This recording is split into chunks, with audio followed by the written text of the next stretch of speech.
Michael, I know you felt sort of the both scales of the weight of a Carlton Footy Club, especially just in this year alone, but have you sort of felt the real full, it's almost like the sleeping giant at the footy world, Carlton back in the finals? Have you got a sense of that this week? Yeah, we do. We've felt that energy. We're left in no doubt, I think, once we finished Saturday's training session, that there's a wave of support there. Then you cast your mind forward to what tomorrow will look like, and it's going to be a packed house and a lot of interest around us. And appreciate that part of that's a celebration to be able to do what we've done so far. Acknowledgement of that, maybe a weight. But at the same time, we sort of realise that we've got a job to do, and we want all that noise, we want that real positive energy, and we want to put smiles on faces, and to do that, we've got to get out and get our jobs done. A lot of the guys obviously haven't tasted finals footy. Have you had to temper things over and build up to tonight with a 2-week sort of build up for this game in particular? A lot of the guys would have been, really championing the bit 10 days ago, let alone today. Yeah. Look, that's probably the art in it a little bit, is to, bring the energy at the right time and don't spend it beforehand. And I don't think we should also step away from that excitement. This is, we said from the start it was all going to be about staying in the present and living in the moment and just making sure we enjoy whatever that looks like. And so that's the way we've approached it. We haven't, asked them to be a certain demeanour. We've just asked them to be themselves, and if they feel like they want to bring that energy, then bring it. But, as we step in with, 24 hours to go or just over, we're just obviously really excited about what we need to be able to do, and we start to lock in with what our jobs need to be done, what roles we need to be able to do, what do we need to execute, how do we take away Sydney's threats that they know we're going to bring. So it becomes more about the task than necessarily the occasion now. How have you used your experience as a player in September to try to pass on what's to come to the guys? It goes up a notch, it's a different level. Yeah, I don't think necessarily I've felt the need to want to have to share my own experience around. I think there's enough in our own story through our own experiences to more lean into that and step into that. And I just feel like we're well and truly adequately prepared for what the environment is going to be. And as long as we can stay totally present to that moment, then we'll be completely okay. We've found that our level's been quite a high level. And what finals football brings is you just want to make sure you're bringing out whatever that best version of you is, and we've got capacity there to be able to do that. We've got capacity to meet the moment, but to get out there against an opposition and still be able to go execute, that's the task we've got ahead of us. How good's the rest been for not just Sam Docherty, but your captain as well too? I mean, he's the sort of guy that he's been waiting for this moment. Just seems perfectly fitted for finals footy. Yeah, he has, but this won't be about one person. It's going to be about us as a team, and there's obviously the part that Cripper plays within that. He's got a very important role for us as captain, and how he leads us will be critical. So our leadership group will play a role in that. The break's been good for a number of players that have sort of stepped in somewhat through the middle of the season for us and made a significant difference to the way that we've played and the style of play that we've been able to bring. So for them to be able to get a small rest, get some quality training under their belt over the last little while, but also just embrace that moment, has been really important. So, we'll step out there as a 23-man squad and, get locked into what we need to be able to get done and just enjoy it as best as we possibly can. Mark, do you feel like this group, under your leadership, the amount of big games that you've played, some of the hardships and the high moments that you've had, do you think that has prepared you well for what's to come? Yeah, I firmly believe that. We've heard a lot about what that actually looks like, and so that's been spoken about quite a fair bit, the journey we've been on, and those sort of moments have been pulled apart and put back together. But that's part of your evolution as a team, is how do you overcome and how do you adapt and how do you learn from the experiences that you've had, and some of those been some quite harsh moments where those losses have hurt a lot. And you learn as much from those as the moments at the back end of this year where we've been able to sort of turn somewhat that around and provide a consistency and a really high level in the way that we play. So, we'll tap into both of those, but, it won't necessarily help us when we walk out there tomorrow night because it'll be the ball that's in front of us, the opponent we've got to play against, and the job that we get given. And so that's where our focus has got to lie.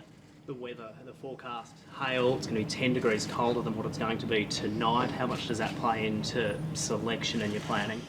No, other than bringing an extra jacket on the interchange bench, we should be okay. So, look, I think what you want to be able to build out and why you end up playing in the back end of this year is that you've been exposed to a whole bunch of conditions throughout the year.